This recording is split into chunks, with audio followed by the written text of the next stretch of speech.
Good morning, and welcome to the Bremerton Chamber of Commerce's Eggs and Issues. This is for the Legislative District 26th State Representative, position number 1. A lot of nice questions again today. I am Frank Gentili. I am with the Bremerton Chamber of Commerce, and I will be your moderator today. A few rules to go over real quick.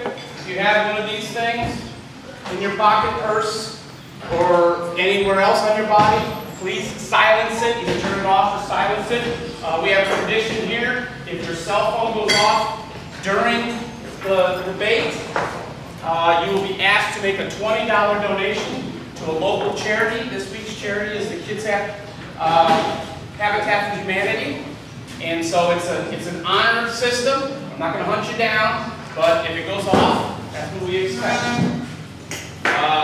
First thing I need to let you know is there's no recording of any type of this event. We will be videotaping this, and it will be presented on our Facebook page, hopefully tomorrow if I don't have any difficulties like last week. It should be there tomorrow, no later than Thursday. So let's get right into the rules. Format is very simple. Each candidate will have a 3-minute introduction to state their position and let you know who they are. After that is done, we will have questions from the audience. They will get 1 minute to respond. At the end of that 1 minute, we will continue on. We have challenge cards here. If a candidate feels that they need to challenge, they just raise their challenge card. The colors don't mean anything, so let me know so I can see them. You get 2 challenges, so make sure that you use them wisely. Once you raise your challenge card, we will wait until everybody has answered the question. Then we will go to the challenger. If they're challenging a specific person, that person will get a minute to respond. Making sense? Okay. Time limit, 3 minutes. Whoa. When you're doing your 3-minute introduction, at the 30-second warning, you'll see the yellow paddle go up. When time is up, the red paddle will go up. Finish your thought, and we'll move on. If you continue longer, I will approach you and give you the nudge. I won't tap you, but I'll give you a nudge. During the 1 minute, the 10-second rule, and then your 2-minute closing at the 20-second rule. Any questions? All right, let's get started. Seeing that this is put on by the Bremerton Chamber of Commerce, I thought this was a good question to start with. How will wait a minute, we're going to do introduction. I'm sorry. I'm a newbie. Okay, we'll start with Naomi. Can everyone There, yeah, you can really hear me. Okay, I'm used to the one where you have to literally hold it up to your mouth. Okay, so good morning, everybody. Thanks for being here and participating. Thank you to the Chamber for putting on this forum. My name is Naomi Evans. I'm a candidate for State Representative, Position 1. I've been honored to serve the Bremerton community as a school board director since 2015. I started in my political realm, if you will, on a family law issue that was impacting my family, as well as getting involved in school board. My oldest son has high-functioning autism, and it basically set me down this path of how can I be a part of the solution rather than the problem. I am very passionate about community engagement and being a public servant to all of you. Anyway, I have 3 beautiful children. I've been married for about 15 years, and I currently work part-time for the ARC of Kitsap as a parent-to-parent coordinator. My work as a school board member has been really rewarding. I have to say, I have been blessed to work with a nonpartisan board, and although we can have passionate discussions about differences of opinion, at the end of the day, we are dedicated to doing what's best for our constituents. I see that we are a nation very divided, and it makes me deeply sad because I believe in the power of human kindness and us working together. I'm running because I believe that we need better leadership at the state level. We need somebody who is ethical and respectful to all differences of opinion and can work together to find common solutions. I am a Republican, I'm very conservative, but at the end of the day, I'm passionate about working for you. So I'm asking for your vote to be your next state representative. Thank you. Good morning. Sorry, it's a hot mic.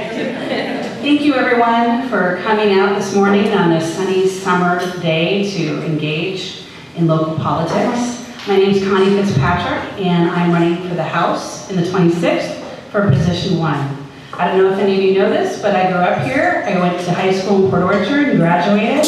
While I was in high school, I had the opportunity to attend a vocational training program at Hay PVSC, which is now West Sound Tech. I took their fashion merchandising course and was accepted into the Fashion Institute of Design and Merchandising. As the oldest of 4 children, my parents could not afford to send me to college, yet they made too much money for me to receive any grants. So I took it upon myself to take care of my future, and I followed my grandfather and my father into the U.S. Navy as an enlistee. While I was in active duty, stationed over in Scotland on the East Coast, and I did my reserve duty in Subbase Pearl Harbor, I learned the value of teamwork and attention to detail. After the service, I followed my mother's footsteps and became a cosmetologist. I built up my clientele over the course of a few years, and I've been running my own small business for close to 10 years. While doing business for myself, I learned the value of listening to people and really following through on their wishes. I also learned that there's a lot of red tape involved in running your own small business. And so I've got a wonderful idea to streamline fees and taxes that small business owners pays. And that's will be one of my top priorities once I get to Olympia.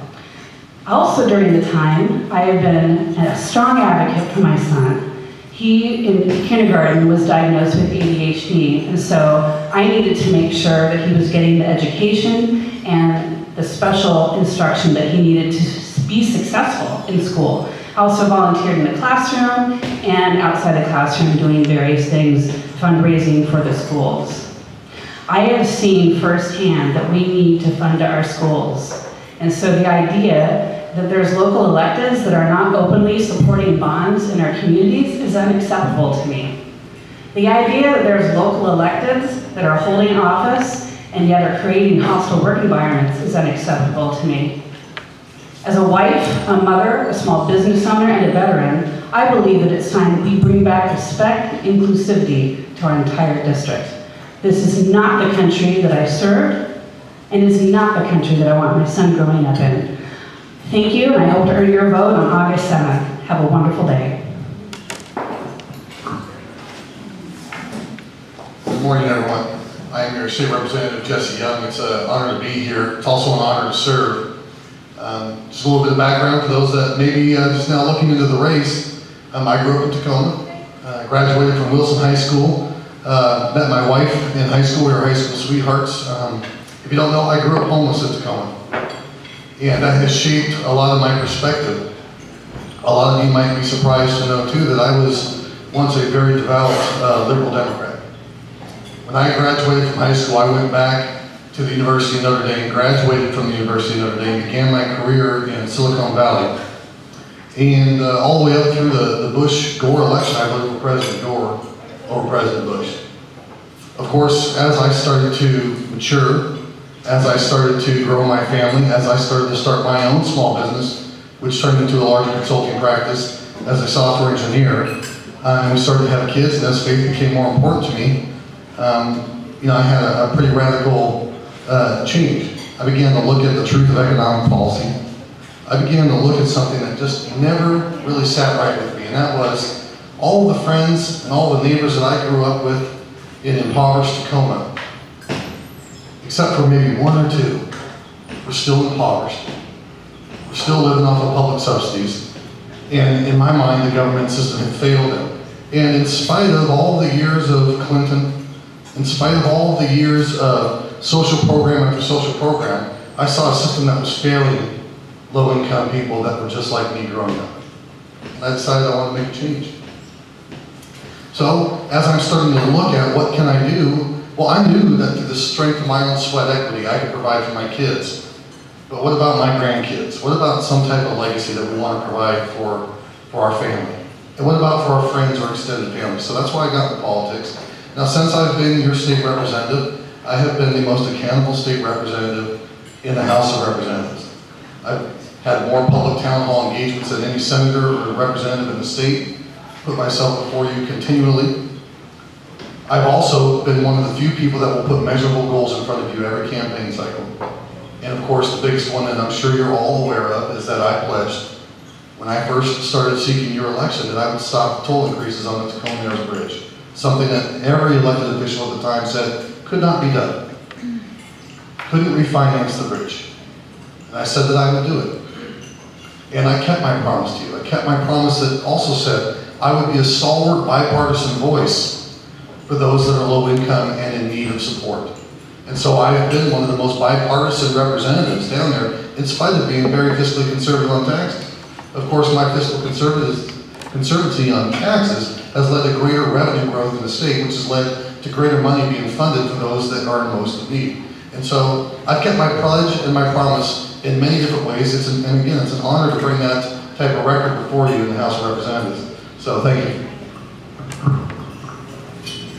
Thank you very much for those introductions. Okay, we're going to start the questions now, and we'll start with Connie. First question, like I said, because we're the Bremerton Chamber of Commerce, one business organization, I thought this was a fitting question to start off with. How will you promote a business-friendly environment that reflects the concerns and values of the 26th district? I believe that to promote a business-friendly environment, we also need to look at supporting our trades in our district, because what our trades are going to do are build that infrastructure that we so desperately need supported, and they can help facilitate a great partnership between the business community and those that help the business, to support the business community. I think that we need to bring businesses here, and incentives are one of the greatest incentives for bringing business here is the community in which we live in, and the fact that we do have so much area to grow. And I think that in tandem with the Growth Management Act, we can make our community thrive. Thank you. Jesse, same question. So the question was how, and it didn't involve just an answer of platitudes that said, well, okay, let me check off, okay, something on GMA. Well, if you really want to grow businesses out here, you got to stand up to the GMA, not to say that you support it. Secondarily, if you want to do incentives, then I assume she's referring to tax incentives, which is something that typically the Democrat Party does not support. Of course, I'm a major proponent of targeted tax incentives that will grow high-tech jobs in this area. I've been one of the leading proponents. In fact, my former seatmate, Larry Sequist, signed on to a package with me back in 2014 that will grow the type of technology jobs that we want to in this district. And that's another example of bipartisan support and leadership that you've seen me propose in this district. The truth is, with regard to transportation and the money I brought back to this district to grow the infrastructure that will lay the groundwork for the incentives that we're going to bring in to bring jobs to the future for your kids, I've been leading on this effort. And so from that standpoint, I'm happy to come back and tell you that yes, I will support a low tax, low fee scenario and also provide the incentives that bring business here. Thank you. Same question. Hey, this is a great question. As far as business friendly, to me, I see business friendly being tax incentives to businesses to grow, less B&O taxes, less taxes and regulation as a whole. I do find it interesting, though, that the incumbent says that he has worked on so many things, and I honestly haven't seen those.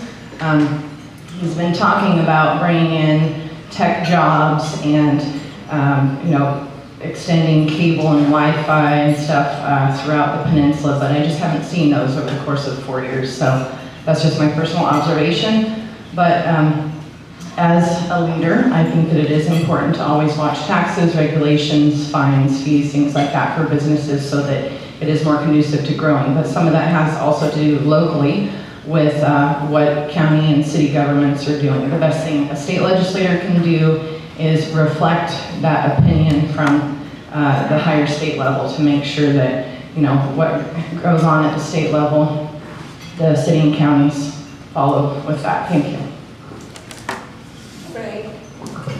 Yes. Okay, so I'll challenge Naomi on that. I think that you guys need to understand one particular thing. She didn't answer the question.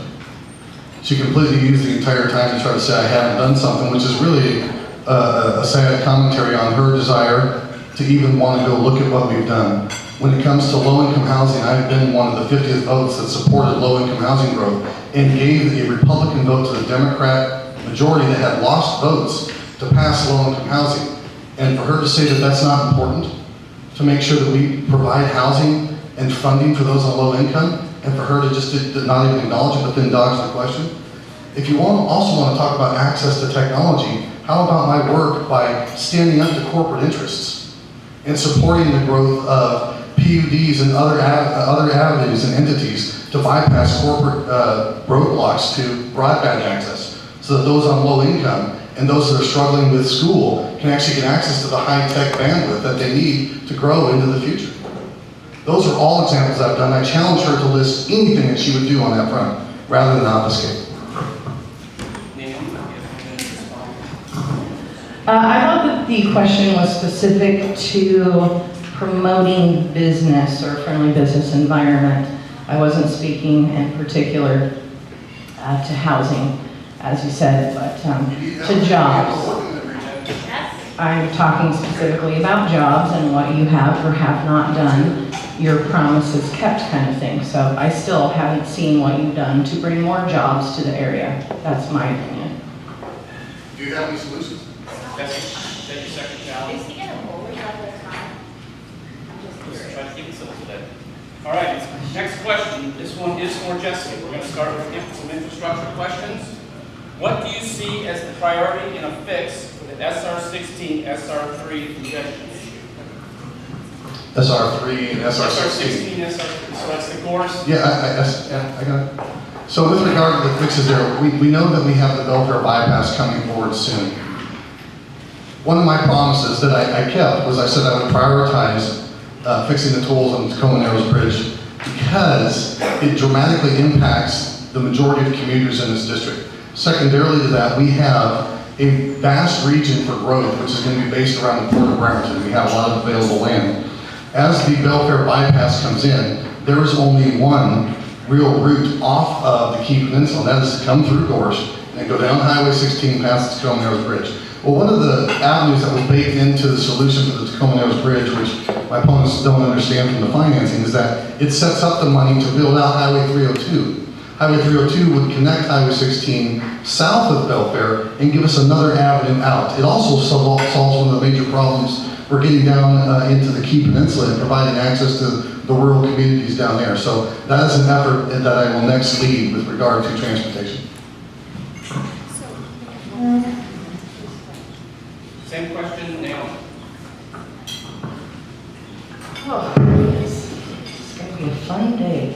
As far as the Gorse corridor, we definitely need some state funding to help this issue. I would also again like to point out the promises kept as far as decreasing or stopping the Tacoma Narrows. My opponent has claimed that he saved taxpayers $200 million because of compound interest that is imagined. When you're looking at how the bridge was financed, there was legislation this last year proposed by Kilduff and Colbier that would have was asking for $125 million to pay the state's fair share, if you will. Okay, so we're all taxpayers, we pay gas tax, and we are not getting our fair share of things here. What it actually in fact did was extend the tolls, and it's going to cost us another $19.4 million. So we now have an $85 million loan. This was a Young and Fye solution that I disagree with. So we need legislators that are going to fight for our fair share in our area if we're ever going to fix the Gorse corridor. That's the bottom line.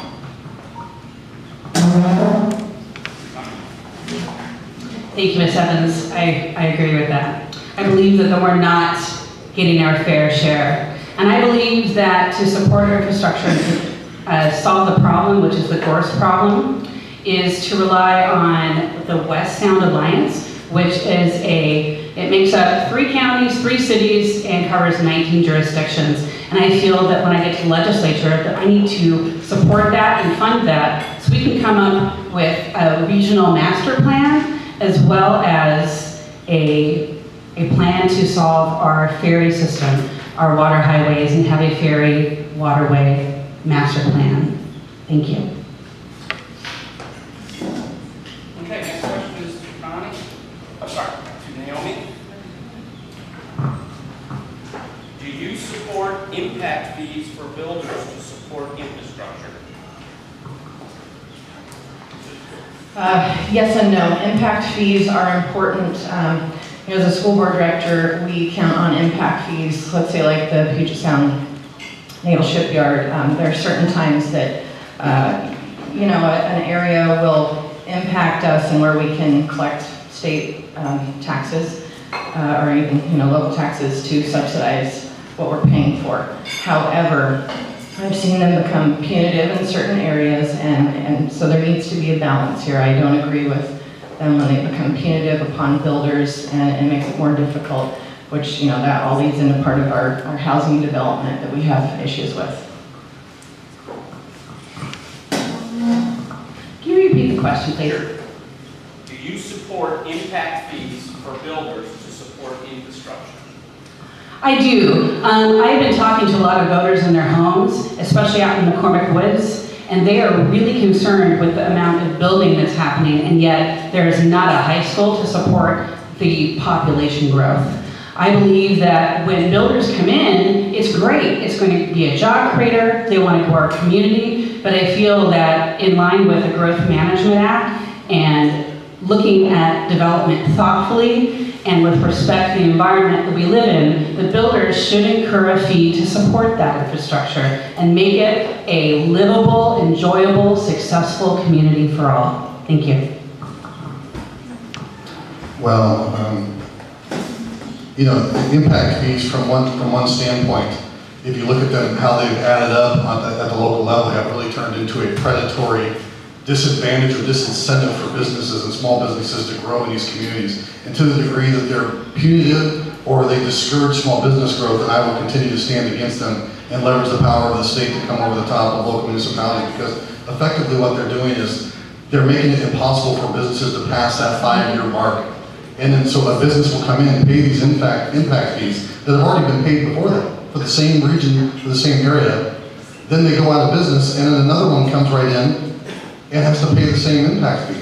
What it is it's a predatory small government disincentive to start small businesses and grow in the community. And every other question that you asked about job growth, if you don't understand that, you're never going to get the job growth that you want in this industry or in this area. You must stand up for these small impact fees. And with regard to the Tacoma Narrows Bridge, mark my words, over $200 million. I have an opponent that would rather have seen your tolls go up by $1 this year, another $1 next year, rather than stand up for you and the commuters of this district.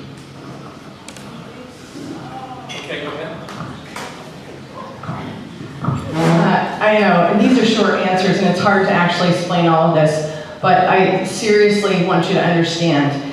He's saying $200 million is being saved because of his imagined compound interest. The bottom line is, if we didn't have a loan, if we had gotten our fair share of money, we wouldn't have a loan, it wouldn't extend the tolls, and we wouldn't be paying $200 million. It would save us $19.4 million. So don't be fooled, people. Thank you. Jesse, your response? Yeah, man, it's amazing that someone wants to run to the legislature that can't do basic math. It really boggles the mind. The tolls by the Transportation Commission, your tolls were going to go up $1 next year. 50,000 users or drivers a day were going to pay that $1 toll. Do the math. That's over $18 million a year I've just saved you. Then do the compound interest on the math. They were going to go up $1 next year.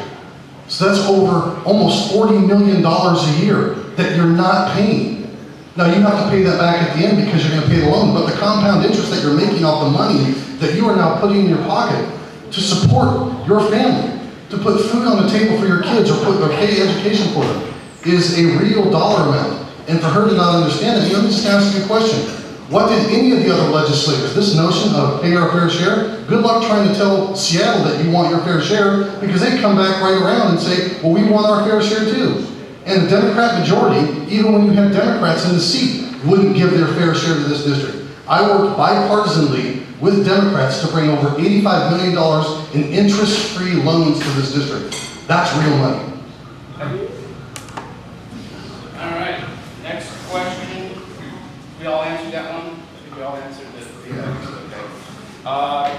This is, This is Connie.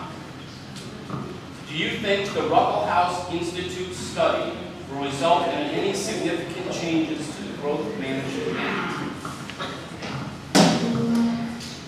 The Ruckelshaus study. The Ruckelshaus study is being conducted over at the University of Washington, and what it does is it zooms out and it takes part in looking at every part of our district, and it looks at how we should grow, and it recommends that to our communities. And so, yes, I feel that our Growth Management Act hasn't been updated in quite a long time, and so I would value the Ruckelshaus's decision and their input. Jesse? well, that's unfortunate. It was a canned answer, and she got it wrong. It's not done by the University of Washington. It's done by Washington State University, number one. Number two, with regard to it, GMA, the Growth Management Act, has been something that was forced on the people. It failed by initiative, and then the Democrat legislature put it on top of us. The study will come back in 2019. And when it comes back, yes, it will have some recommendations. And here are what the recommendations are going to say. They're going to say we need some local opt-out measures for local counties. The fact of the matter is Seattle's design for how they want to implement the GMA should not impact rural communities like our own. And to the degree that we stand up against any recommendation that requires or tries to mandate a top-down mandate on local businesses or local regions that are geographically different, that are demographically different, is the key to success to making sure that we have valid growth and environmentally sound policies moving forward with regard to the GMA. So that study will come out in 2019. They'll make some recommendations, but they won't mandate to us what we do. The legislature will take those in kind, and then of course we will move from everything. Naomi? This is a Roger Gay question, and I do not see him today, but I was just reading up on his website, rogergay.com today. He is a great local citizen that goes to a lot of meetings and tries to keep people up to speed on stuff. The Ruckelshaus recommendation, short answer for Roger, hopefully if he watches this, is no, it's not going to do anything. It is basically a non-recommendation. It's a non-answer. Our state legislature asked for this group to do a study on our Growth Management Act and some other environmental impact stuff, and basically it was a bogus answer. There's no real recommendation, but that's the short answer. Okay, this question is for Jesse.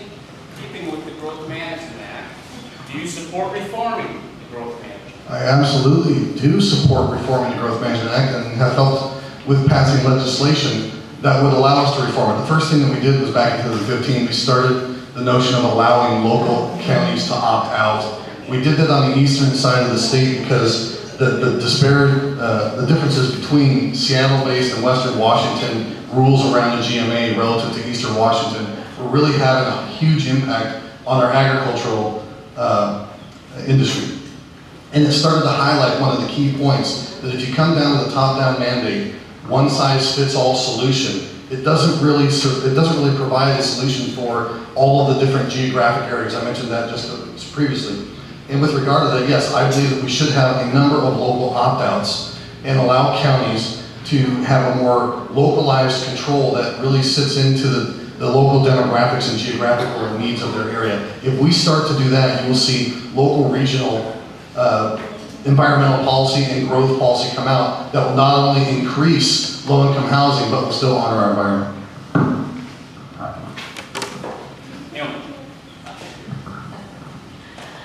Yes, I support reforming the Growth Management Act. It has been one of the primary concerns of mine throughout my campaign. My husband has been in construction for 20 years. He's been a superintendent for 15.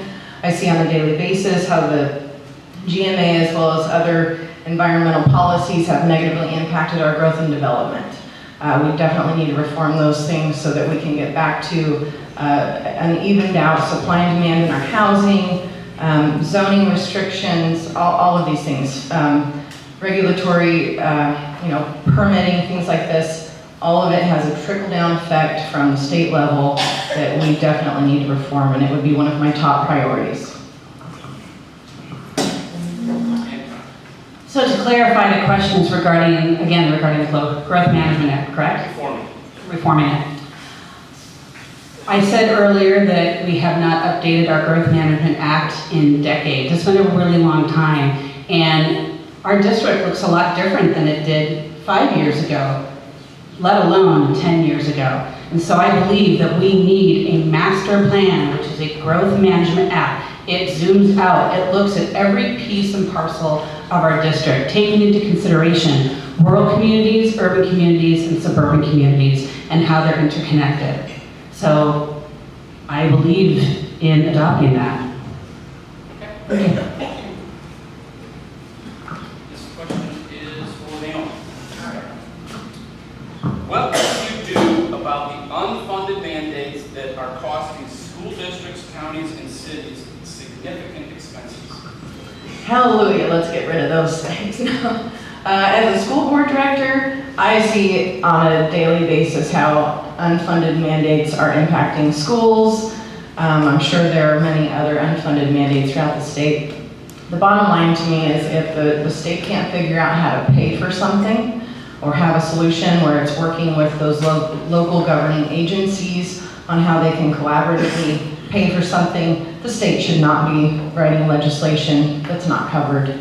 It's unfair to everybody.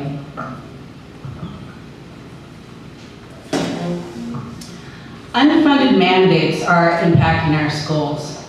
And I think that one of the biggest influx and impact that varies throughout a school year is supporting special education. As a mother of someone that is in special education, as an ADHD student, I firmly believe in supporting these programs in our schools. And that's just one of the programs that gets impacted by unfunded mandates. When the legislature comes down, and that includes both sides of the caucuses, then I believe if they're going to send out a mandate, then they need to find ways to fund it and not pass that buck on to the communities that we live in. Thank you. Well, it's good to see